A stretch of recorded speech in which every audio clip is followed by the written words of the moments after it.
Just so everyone knows, we've just gone live on YouTube and I'm going to start the recording and then we'll get going in just a moment.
All right, good morning, everyone, and welcome to the April 8th, 2026 meeting of the Active Transportation Advisory Committee.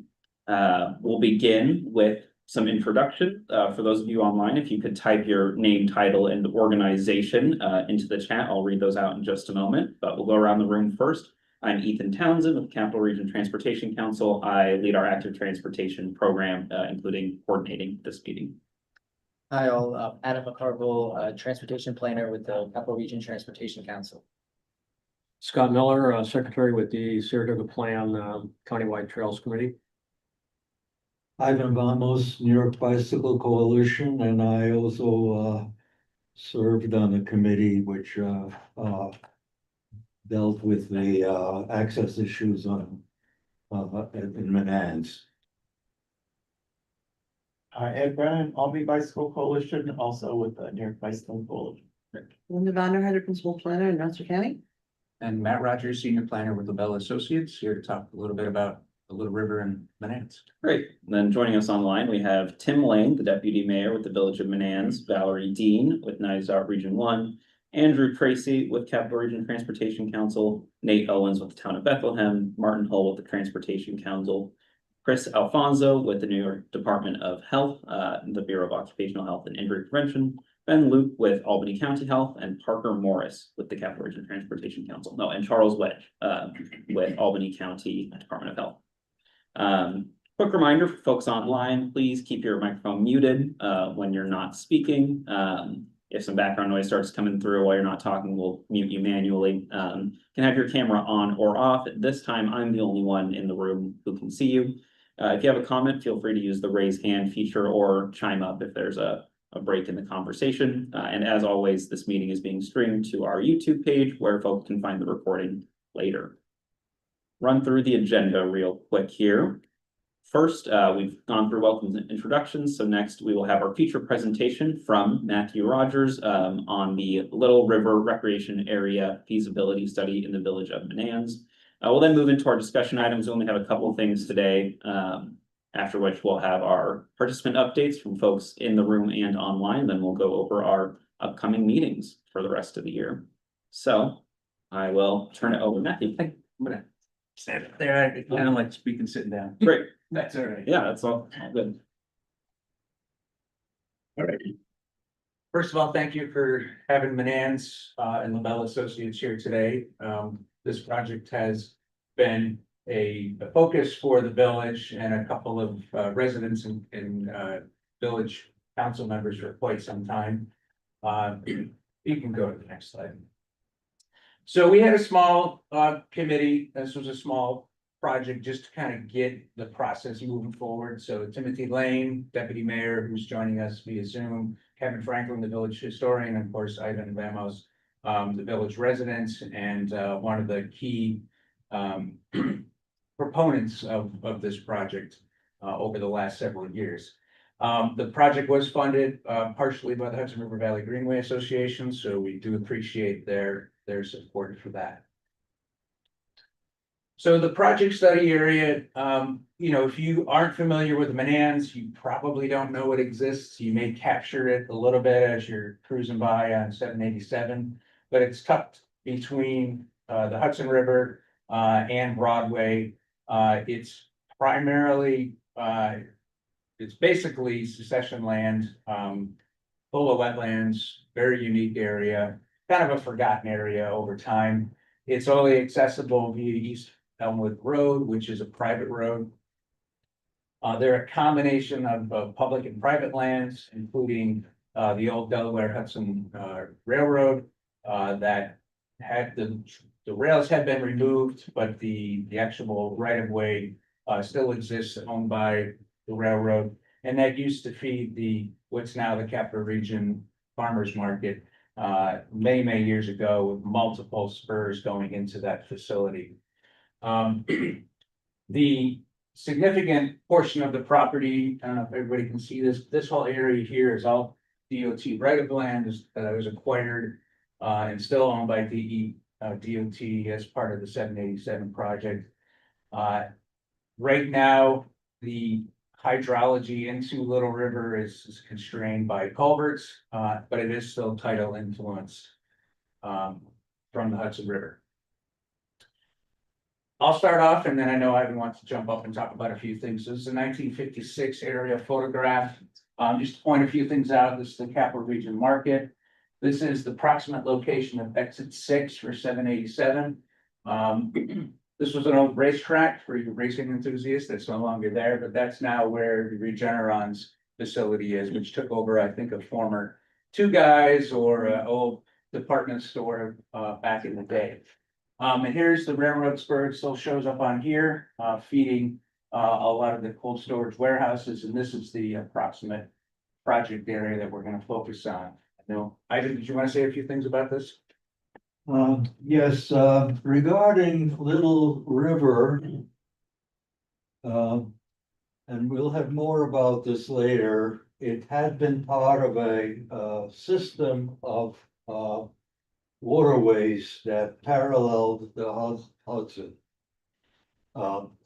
Further up on the Hudson, there are 5 major islands between the confluence of the Mohawk and this area. This had 3 islands. The island here is the larger one, and it will be discussed a little bit later. And during the time of Commissioner Wilm in the Conservation Department in New York State, the access to the Little River was a marked channel which came from around Breaker Island. This is Breaker Island, and had a 4-foot route into the Little River. Before that time, it was a system that was constantly cleared by floods, annual floods. And then the discharge comes through here with a very specific access route along the south sides of the Breaker Island. This is an area we're going to be interested in. So it was a chartered access way that was featured on a navigation map issued by New York State. Probably the copy I have of it is circa 1960. Also, at the same time as it was a navigation way, it was an access point for fishing, for recreation. In addition to the area with the racetrack, there used to be a racetrack around. You can see the size of it on Breaker Island itself. And at various points, they had made different homemade access points that provided actual vehicle access onto the island at that time. So DOT was not the first one to begin to cut systems through here. We had the town historian helping us, and there were all sorts of times when people threw in random material, construction debris. And at one time, they even had acquired a old wrought iron bridge, put that in, and got access to these islands. And then depression came, and the benefits of this recreational area were sort of less of a moneymaker. And World War II was coming up, so the person that had put the bridge in decided that they could make more money selling it for scrap. So DOT, formerly DPW at that time, I worked there. Different name, but same responsibilities. DOT was not the first one to mess around with access to these islands and the waterfront. But more on that later. I just wanted to use the fact that 378 used to have a access point underneath it for a navigation channel. Same thing happens downriver, by the way. There are also 5 major islands further down. This was like a braided stream. And there were of all 10 different major island systems, only 2 of them had charted navigation routes. I have a navigation map here. Anybody wishes to consult it. Little River was one of the navigation routes that was charted circa 1960. And the other one was behind Skodak, hoteling islands. And the rest were just islands that whatever access there was around them was lost and used for dredge fill or other systems. But these navigation systems are important. We'll mention them later. Thanks. Thank you, Roger. And as you can Thank you, see- Matt, sorry. Oh, no problem. That's the first time I've been called Roger. Mhm. And as you can see, the hydrology significantly changed once 787 put in, because there was a lot more agricultural in there than there is now, which essentially is absent now. Next slide. So a little bit more background and the purpose of this project. So one, it was identified in the comprehensive plan. And actually shortly after 787 was built, DOT recognized that, hey, maybe Manans should have some recreational benefits, and they came up with a pretty grandiose plan. Actually probably predates official DOT agency, which involved all kinds of, dredging and putting in tidal gates. Of course, that never happened. Nothing was done with the property since then. Back in 2008, Manans had another study done that looked into the feasibility of creating a recreational area on a nature area back in there, because it is quite diverse. That didn't really go anywhere, and in the 2020 comprehensive plan, which was the village's first plan, actually resurrected that, and that began the current momentum to really look into the feasibility of this, since the Reimagined 787 project was just getting underway then. If you, sorry, you can just go back, I kind of skipped around a bit. So the big issue here, obviously, is once 787 was put in, they put in culverts. And unless you're a very intrepid kayaker during the high water events, it's not safe to navigate, obviously, into the Hudson River. This area does have some invasive species issues, and of course, it's been silting up over the years, so the channel has been decreasing, and as the wetland starts to take over, after DOT kind of changed the hydrology. So what obviously long-term would be that, if 787 was to be readjusted, redeveloped, or at least if DOT was to replace those culverts with a bridge and look, and of course, that there's a lot that goes into that, oversimplifying it. That's ideally what the village would like to see long-term, providing the recreational area within the village, and then car top boat access out into the Hudson. You can go to the next slide. So here we're zooming in a little bit on the area of the culverts, and I believe Tim took this picture. I don't think you did, Ivan. He risked life and limb to get out in 787 and lean over the guardrail and get the photograph to kind of show you.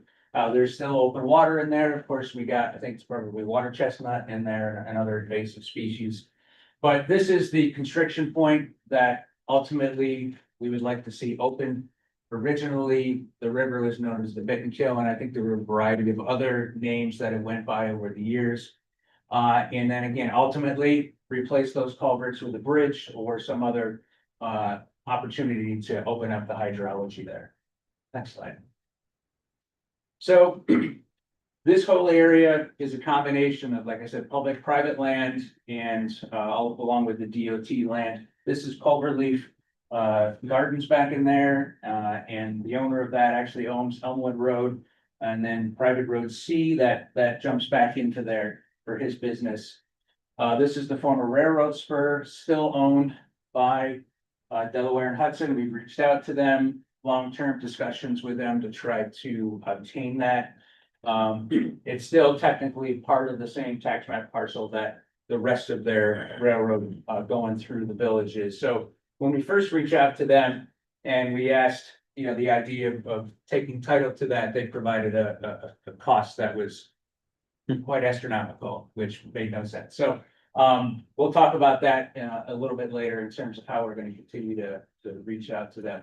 So there is an access road there. It's private, multiple private properties and some village property back in here that they use for DPW purposes. This is the farmer's market. And this was the approximate area that we wanted to look at because this is a private road.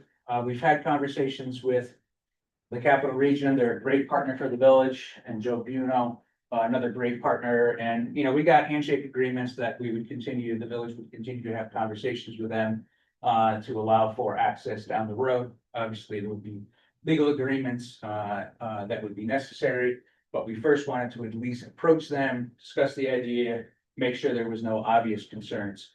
Next slide. So in that area, so as you come down East Elmwood, you come to this T intersection right here. You can go north to the Cloverleaf property or south to the village's property and a bunch of other private land in there. What we wanted to do is identify a location that was as close to Broadway as possible, because there's a gate here. And you would rather not open it up right now to full access because you're kind of out of sight. There's a lot of other property owners back in there that the village would still have to coordinate with. So we found this area. Obviously, it's pretty gnarly to get down in there. It would require some clearing. Here's a view just across the channel, and then this heads down towards 787 and the culvert. So you can see, I think this was kind of late spring, early summer of 2025. So the hadn't really gummed up with a lot of the invasive species by then. So it is open and it is pretty deep, given the amount of siltation that has occurred there. Next slide. So a little bit about the property ownership. So as you can see, this area here is all DOT, so we don't have assigned a land use category. But the railroad right of way, right here. And it's a beige area, and then you have National Grid line coming through here, so that complicates things. So we had identified an area right here where it is owned by the railroad access point, so obviously we would need permission for that. But there's a bunch of properties down in here that, you know, it's all vacant. We've looked up, some properties are in probate, bankruptcy, whatever the case may be. It's all wetlands, so, you know, we're not really sure how people came to acquire these small parcels. But at some point they thought maybe they could do something with it over the years, but it is pretty much unbuildable for most uses. There are also there's a brownfield or Superfund site over here that was part of an old it was a gasification plant in Troy. I might have that wrong. But they were, there was an area here of concern. And then we know that 378 on the bridge over to Troy is undergoing a review, and there's an opportunity maybe that this whole area could become more of a recreational area for Manans and adjoining properties. Next slide.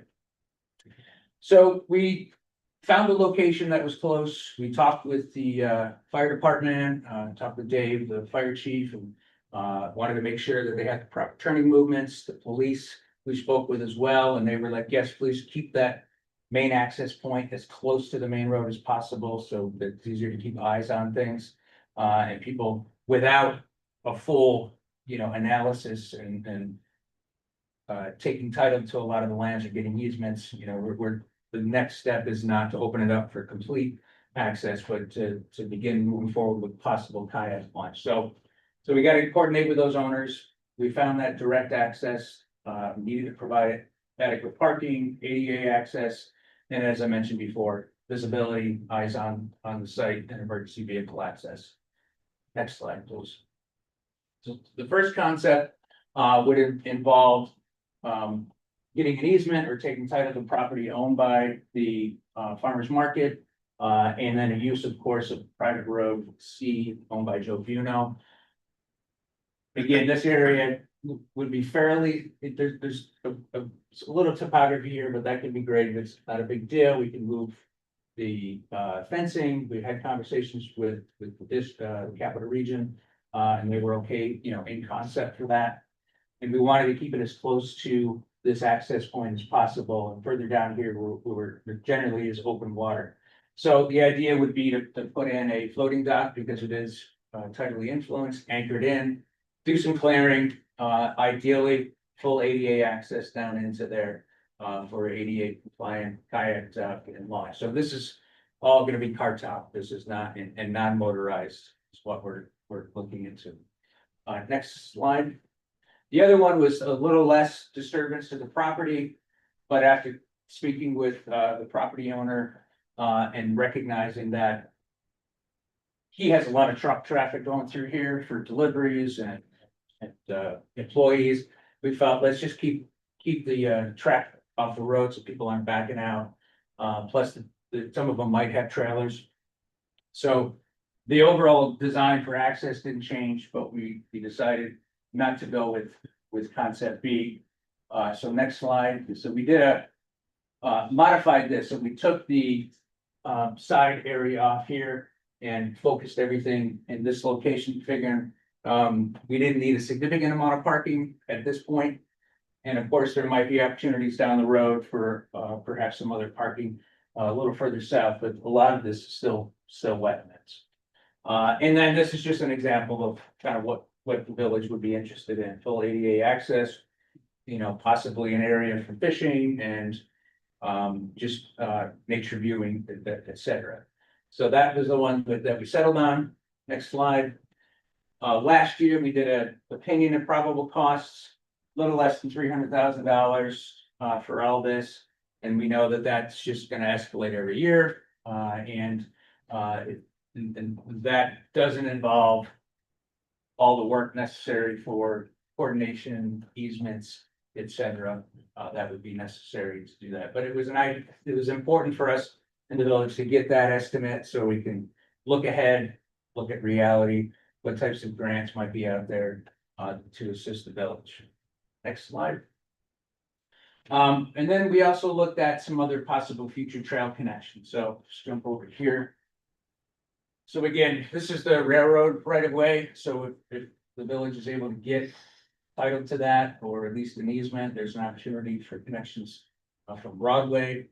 Obviously a connection to the Empire State Trail, if as part of any improvement to the culverts, perhaps there could be pedestrian connectivity under whatever 787 might be in 10 years from now. And then, as we talked about before, if this interchange does get moved to the north, this could open up, provide additional recreational connections, because there are some other trails that are further to the north that we could possibly connect into. So we just wanted to kind of get a general idea of where future trail connections might be possible. Next slide. And then the village applied for and was awarded $200,000 to do a brownfield opportunity area program. And we included in the application parts of, at least the privately owned property of in the Little River Study area.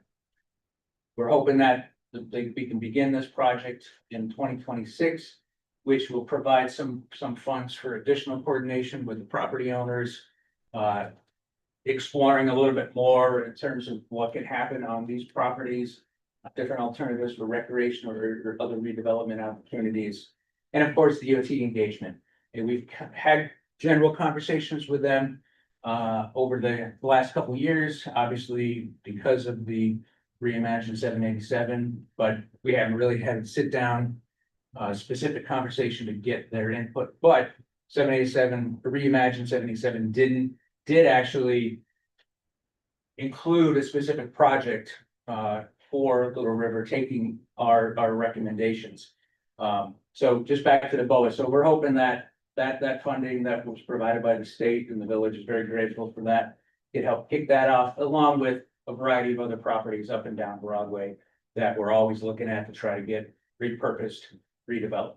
Next slide. And then I'll turn this over again to Ivan. And this is the concept plan out of the Reimagine 787. And this is a very old and a bit out of focus image from 1870. Okay, this is an image from the rendering artist's work between which represents the river in Troy and then in Menands, circa 1870 or somewhere thereabouts. You will see that the South Troy to Menands Bridge isn't there yet. And this open space here, which became Skylar Meadows and Skylar property, was open with farmstead work there. And you can see a racetrack on Patroon Island. This is Breaker Island, Patroon Island, the next one, and that all came and disappeared and reappeared someplace else. Now, this whole area was quite important during various historic wars that are documented and are probably before that time. In the French and Indian War, troops assembled here before they proceeded to try to get a hold of Ticonderoga, and bateaus, in addition to canoes and other smaller craft, were able to come in through any of these routes and transport military equipment.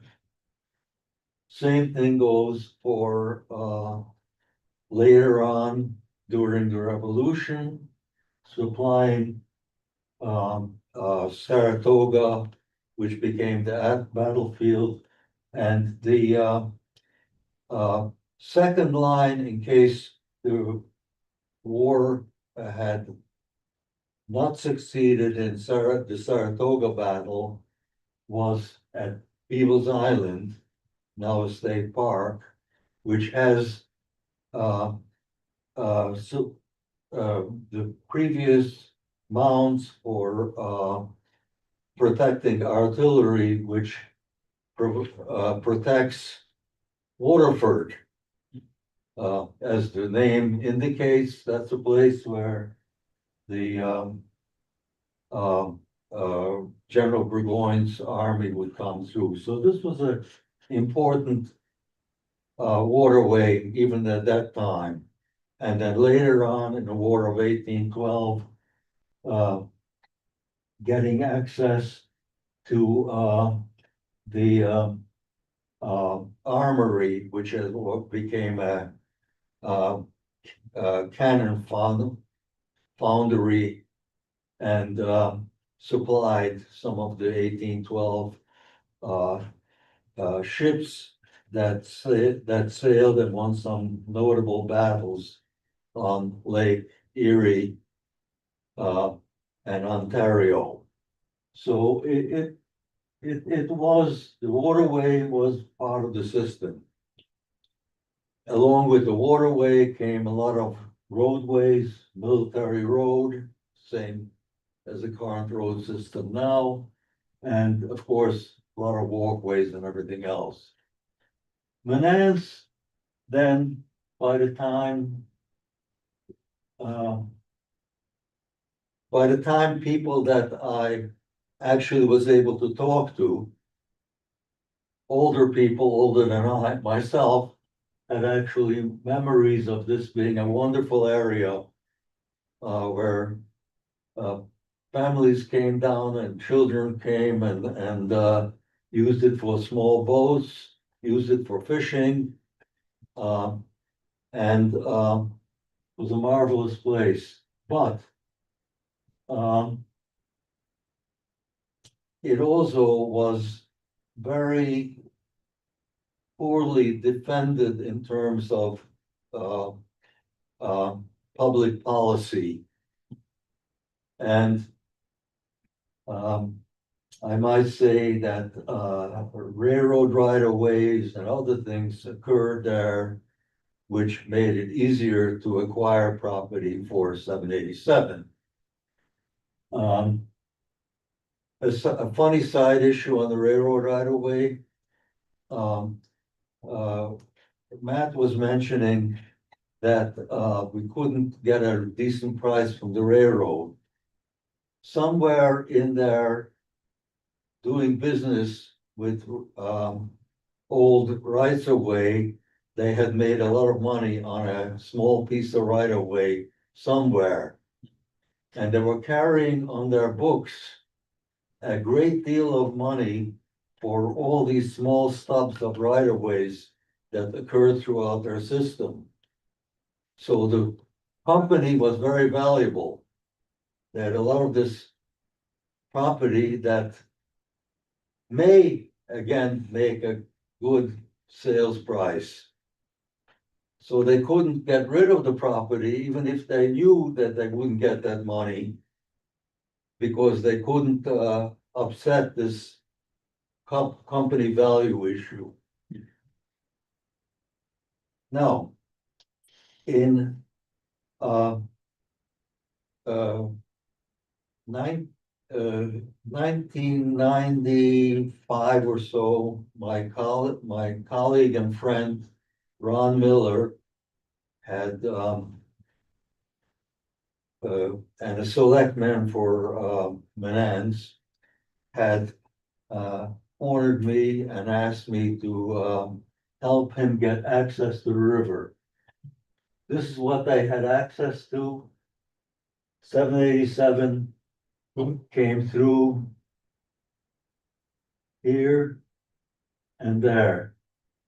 And there was no access point, none. for Manans versus having an entire natural area accessible. Some of it as late as let's say 1960, the time of the Cruise and Chart kit. This is accessed by a number of ways: pedestrians, bicycles, small boats.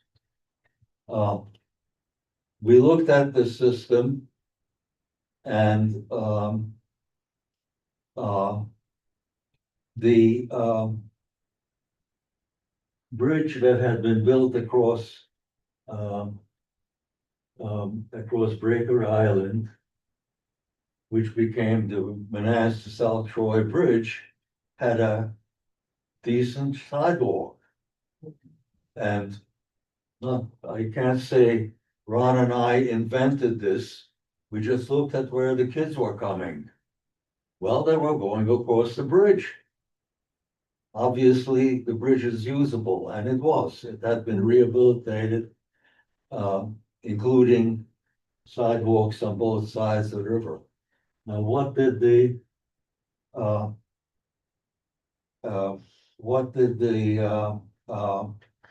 787 project do? Well, it created a great big interchange here. And that completely eliminated a former sidewalk that connected up to shopping, including Two Guys and grocery store. And then I can't even say DOT, it was probably DPW, but the people that were designing it decided they had to do something about this pedestrian bridge. And they did. They put up "Don't use the bridge" signs, bridge walkway is closed, and they put up chain link fences on the Manans side of it. Now, the kids apparently had their own system of dealing with this, and they cut holes in the fence. So there were fences with holes in it. I have pictures of it. On both sides of the river, both sides of the bridge. And there was pedestrian traffic, but it was obviously unsafe because at that point they walked down the interchange. Not the only place. Further along, there was a second area we noticed, which was the entrance at Ward's Lane to 787, another interchange. And that's the interchange where the people coming up with bicycles, myself included, would get off the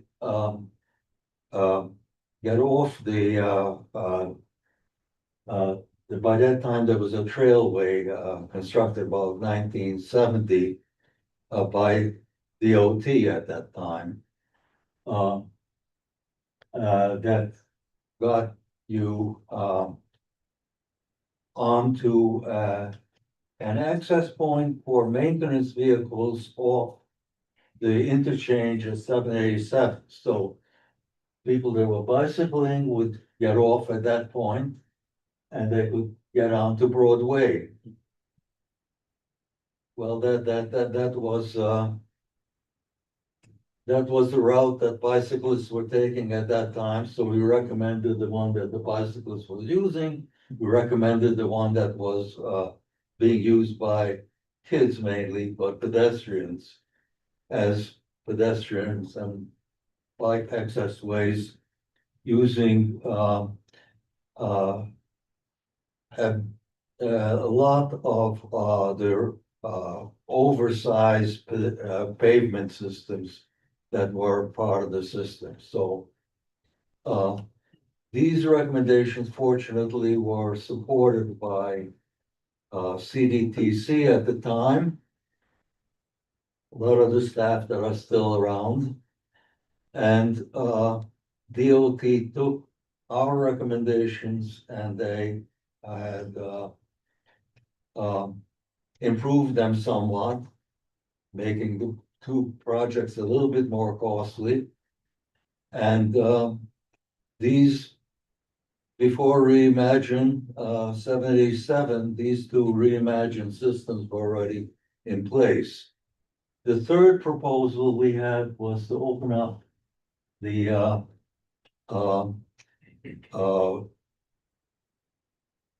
culvert system that served this particular waterway. Next slide. I think the next slide just says next steps on Oh, it. I think, yeah, Okay, this. Yeah. To our great satisfaction,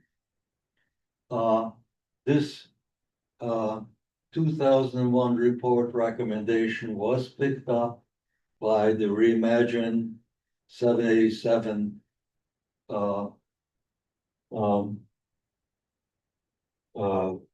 consultants and state staff working on it. They proposed a set of bridges here. And they, in fact, improved a little bit on the design we recommended by including a access change from the southern part of this access way exists. Pictures of it if you want to take a look at it afterwards. This is the right of way that is being used for the current trailway system.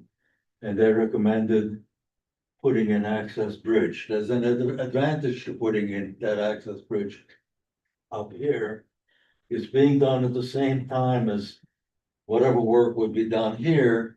And you'd have it available for help once you reestablish it to help set up the bridges and do the traffic management you need to maintain traffic during construction. So that was fine. It was a improvement of our system as we had improvements from DOT with our initial recommendations. Now, here is my criticism. When they put this together, they had produced a very large number, $60 to $80 million for redoing these bridges, replacing rather the culverts by bridges. Here's my criticism. Our initial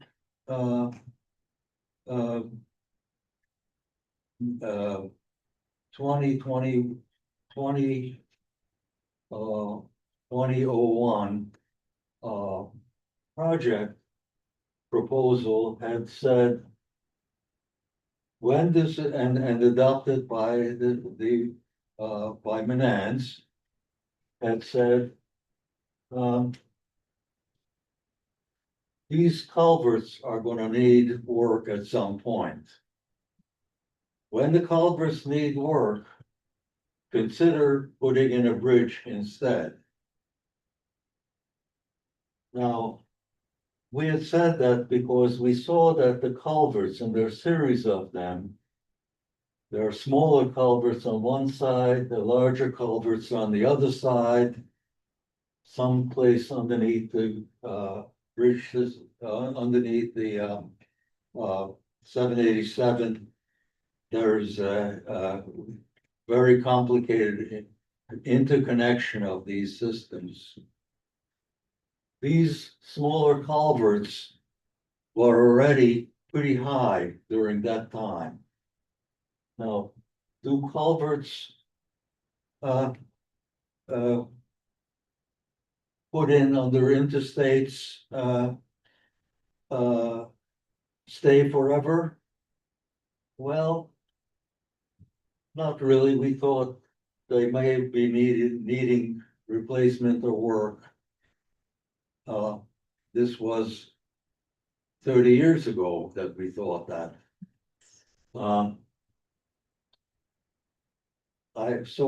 looked for, because I knew there was some other situations, I looked for these distance rain events which caused unexpected damage and flooding. And I looked for what distant time may represent this. So we have to go all the way back to last week. The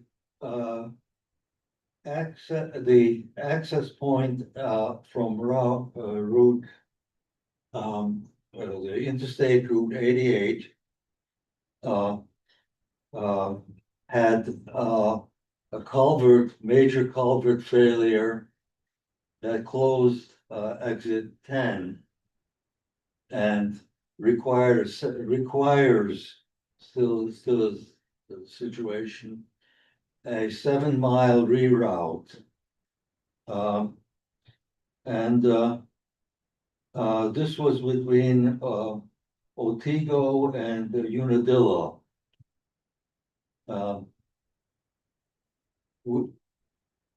This culvert replacement can be reviewed at this time, and I'm sure it will be done with a great panic and a great speed, because that 7-mile rerouting is produces not only a nuisance but a dangerous situation along Route 7. Now, why is that important for our proposal here? Well, if this 60-year-old set of culverts, already undersized at that time, fails or begins to fail, there'll be a great urgency to replace the culverts. Maybe make them 2 inches, instead of 3-foot culverts, these would be within the system, and they would become 4-foot culverts. Well, there's a cost to replacing culverts. And these costs are pretty well the same as putting in a bridge for those parts of the work. The maintenance of traffic issue, maintenance of drainage issue, and putting in a construction area in a place where you don't have one. All of those will be the same costs. So yes, this is a $60 to $80 million project. I can argue about that either if I knew exactly what they were doing, but I wasn't able to get that information. But I know that a third of the cost, or maybe half the cost, is involved with doing something as soon as something happens here. I think that has to be represented. I think that has to be brought back to the reimagined 787 people and say, you've done a half a job. You've told us what this would mean if we just wanted to replace completely new and well-functioning and well-designed and proper sized culvert systems. Now, what is the exact cost if the culverts begin to fail and the decision is we have to do something?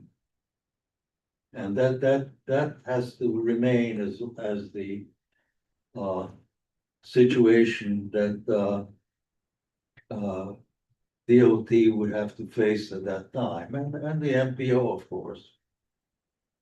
So that's my, very strong recommendation that, 787 project be re-examined for this particular situation.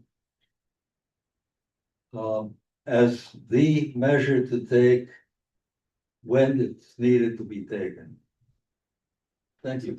Thanks. And then just the last slide, real quick, so luckily through the BOA grant, we'll be able to work with the village to identify future opportunities, but also take the time to have the beginning conversations with DOT, address the railroad ownership, and then as funds become available, start through to implementation. So thanks, Great. everybody. We're welcome to take questions. Yeah, I I know think we're running a little bit late. that's all right. Agenda. Agenda's pretty short today, so we have a couple questions in the chat, and I have a question or two, so, I'll read Charles's questions. Charles Wedd from Albany County. He asked, absent a redesign of 787, is access completely denied to the Hudson River? I think if they were to just leave it as is and replace them with the bridge, the culverts with a bridge. Yes, well, we actually recommended one of the precast bridges that was being used successfully on Broadway for railroad right of way. The active railroad. And it went in very quickly and it was most effective and it seems to hold up very well. Now, I'm not sure what material the consultants that were doing Reimagine 787 were recommending. But we thought that the precast bridges would be time saving and perhaps money saving. Construction. But the answer to the question is that you don't have access right now. Yeah, there's no access now, but it doesn't require the implementation of the full reimagine for the access to be provided. Yeah, Charles clarifies the question has to do with water kayak access to the Hudson River, but I think he said a brave kayaker could maybe. Yeah, right Make it now, through. yeah, 3-foot car. It's a pretty tight, Precast concrete systems come in various sizes. We were going to suggest, or we would have suggested a 20-foot underpass, which would provide a section which would be a walkway, bikeway about 8 feet. I realized that 12 feet would be better, but 8 feet had served adequately for many trail systems. And that the remaining 12-foot section would be quite adequate to provide a fine waterway channel. And if you build it so that a flood, and these may still be coming, there are some unusual climatic situations with climate change coming about. So the Route 88 breaks, and there was more than one along culverts, may not be completely the fault of improper engineering. It may be the fault of improper weather forecasting for current climate situations. And same thing goes for tidal situations. These also will affect the other side of the culverts. Yeah, makes sense. But this can be discussed and it should be discussed now rather than waiting for something to happen and then be in a great urgency to just get the next pipe that you could get off the market and. No. Spent half the amount of money and get no other additional benefits from the project. And related to the resilience, Charles also asks if this study has integrated any of the recommendations of the Resilient Broadway linkage study that was just recently completed by Albany County, including the village. No, it hasn't, but we will be able to pull that in during the BOA study. That makes We sense. did take into consideration the DEC estimated sea level rise. But obviously, there wasn't any engineering done as part of it, so that's down the road. That makes sense. But certainly must be taken into consideration, for sure. Well, the resilience of Broadway had pointed out that there's a great big hill above them. Yeah, Then below Broadway, there's this area. Yeah. And I have to mention a additional area which has been having problems. The other side of 378 or 387, I'm sorry.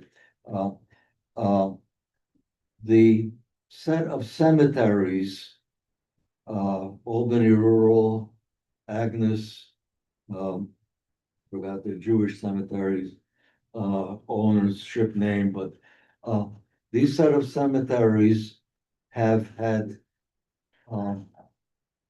two major waterways through them, and they've had major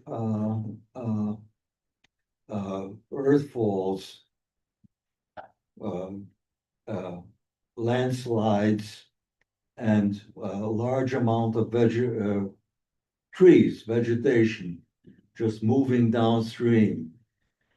Now, how could that piece of property affect this area? Connecting them is a railroad. Railroad has put in fine drainage systems that come back to the Little River. This is a very large set of potential water routes for a major storm. it's all very interconnected.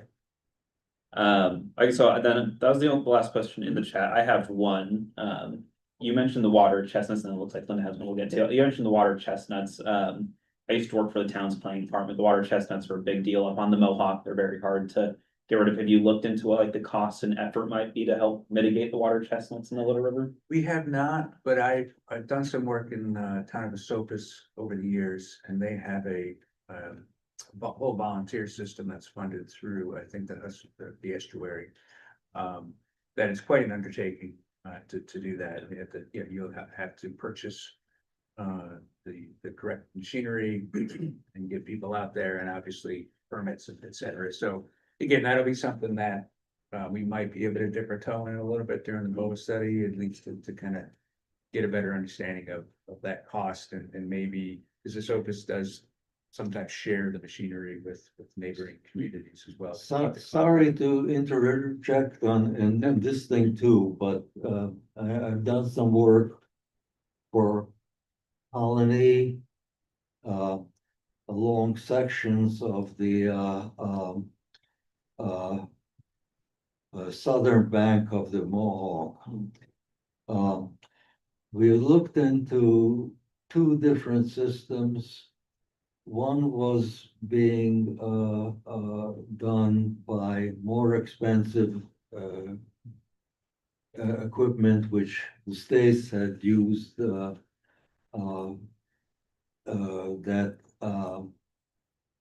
requires the move of a flatbed truck and getting the equipment in place, then cropping not only water chestnuts but others material. But a cheaper system for water chestnuts, it doesn't deal with milfoil, but it does with water chestnuts. Invasive, had been used by Kinderhook Lake. nearby. They simply had a farm cropping device that instead of mowing grass, the blades extend below a regular, it's one of these pontoon barges and is run by the barge has a small, not small, but a outboard motor running it. But the farm equipment has its own motor. And because the water chestnuts is a plant that comes up and provides a surface set of leaves.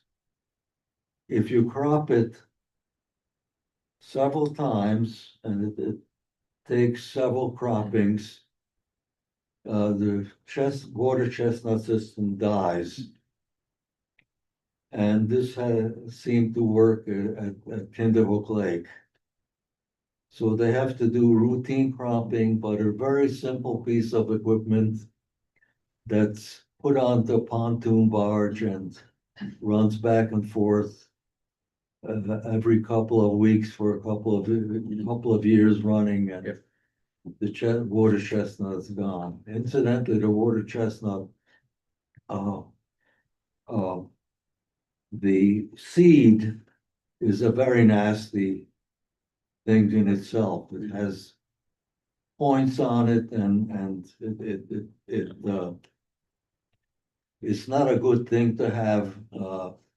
And Kinderhook Lake has some beach areas that they also are dealing with. Yeah, those bar chestnuts are nasty. They're hard to deal with.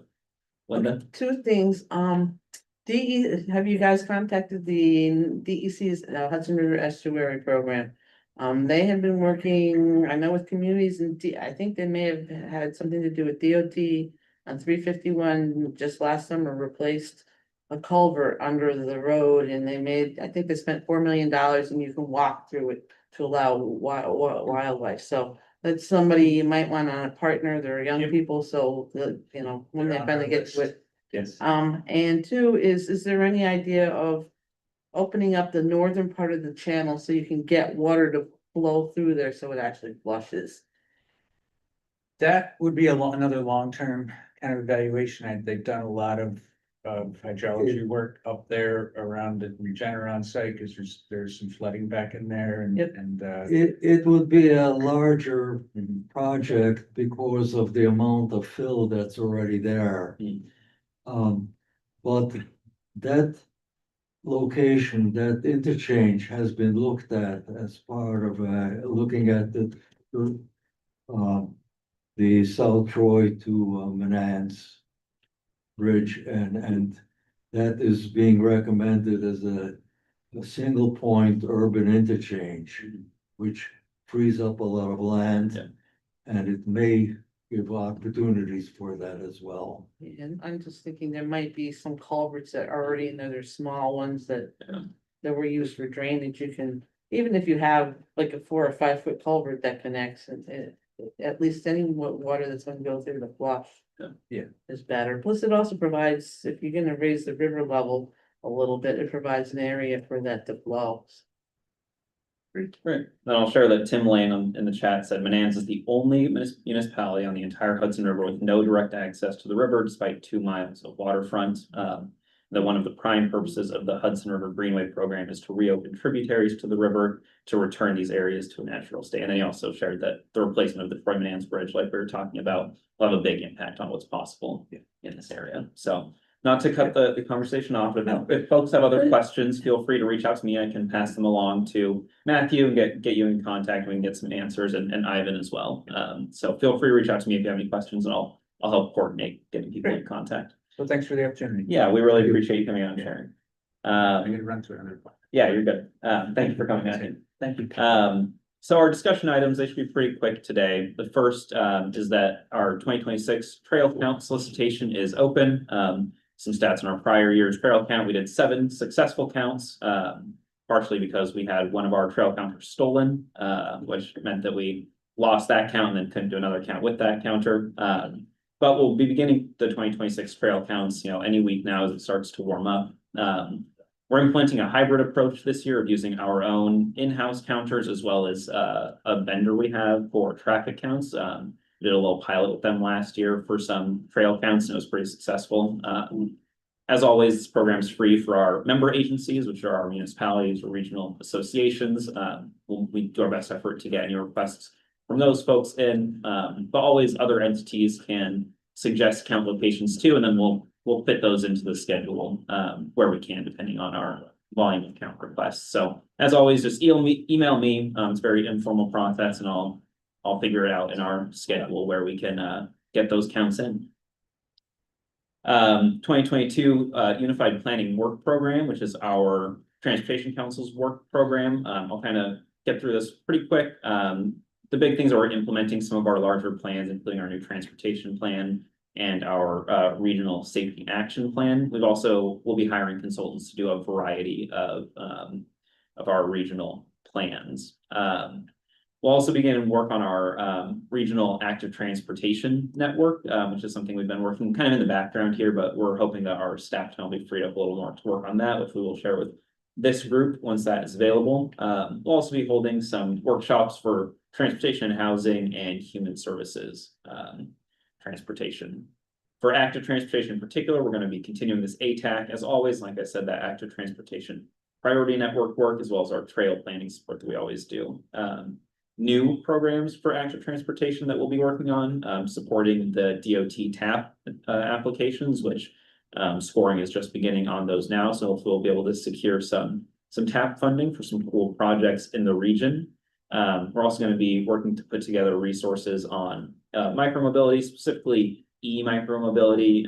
We're always hearing about some challenges that municipalities are having with e-bikes and these, newly kind of the lingo is evolving to call some of these devices e-motos, where they have they're a lot faster and less of a bike and more of an electric motorcycle that happens to have pedals. Sometimes have pedals. And then we're also going to be exploring the possibility of a regional bike registry. This is something that I encountered when I have lived in other regions that really help prevent bicycle theft and also help support bicycle recovery when a bike is stolen. It's very much in the exploratory phase of something we're interested in doing, but don't really have a plan to start implementing.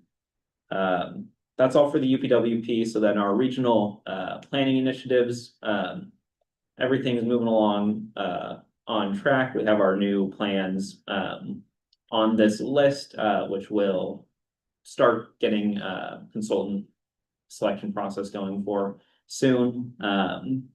Our technical assistance program, I'll give a little plug to. We've really wrapped up some of our main ones, including the Coes Parking Study, the Loudonville Triangle Tech Assist, and the Albany Airport Tech Assist.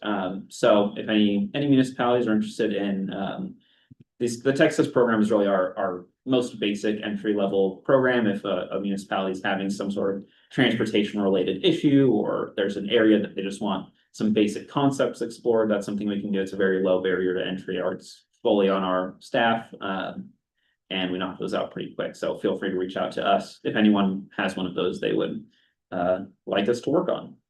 And then we have our larger studies that we are continuing to support, primarily DOT-led efforts. That's all from me. So now I'll move into the participant updates section. So I'll open it up first to anyone in the room. Does anyone have anything that they have going on and would like to share? Yeah, a couple of things. Yeah, go ahead.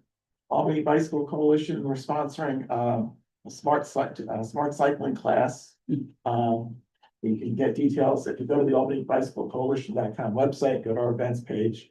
You can get a link to where you can register for that. It's actually next weekend, Saturday and Sunday. It's a 2-day course, couple hours each day. So for people that are interested in biking, they're a little afraid, especially in traffic. So it gives, it's led by couple people who are the League of American Cyclists certified instructors that run the class. Also on the 12th, speaking of e-bikes, we're doing a workshop with Delaware Public Library for people that are interested in e-bikes. about what the law is, what is not an e-bike, who can actually use them, and some, some safety guidance for that. It's just a 1 hour workshop. I think we're gonna have somebody from CDTA, CDPHE, the bike share program along that with us too. And I don't have the date, but I was looking for it. We have a upcoming program that we're doing in cooperation with the Glens Falls. Was it Warren County? Warren County, or I think it's Washington, police departments up there. We're doing a program for law enforcement in the morning. And in the afternoon, there's a program that's open to the public on e-bikes and again, like what is an e-bike and what is not an e-bike. But as far as, programming for e-bikes, remember, I do do classes for NYBC. We have a GTSC contract, so I've taught a good 400 to 500 officers around the state about e-bike law and safety, and more than happy to do one locally. Yeah. So, Fantastic. Awesome, thank you, Ed. well, Anyone else in the room? Also open up to anyone online if you have anything to share. The State Trails Council has been doing a lot of work with e-bike issues and it would consult with parks staff just to see where they are at. Because the issue of not all e-bikes are the same. There are 3 different classes. And the urge for some less knowledgeable municipalities, let's say, is to ban all e-bikes because they were assuming that they were all able to be running along at 40 miles an hour with a 11-year-old urchin running it. The pedal assisted class 1 bikes are completely different and perform pretty much like a regular bicycle can and does perform, and are very important to keep on our bike networks, including the trails. So coordination with Yeah, that's a good group to reach out to. the state trail council, see what recommendation there are. Definitely. yeah, I will say, like, for as an example, like the Warren County Trail, like the one that goes up to Lake George, it goes through 3 different jurisdictions.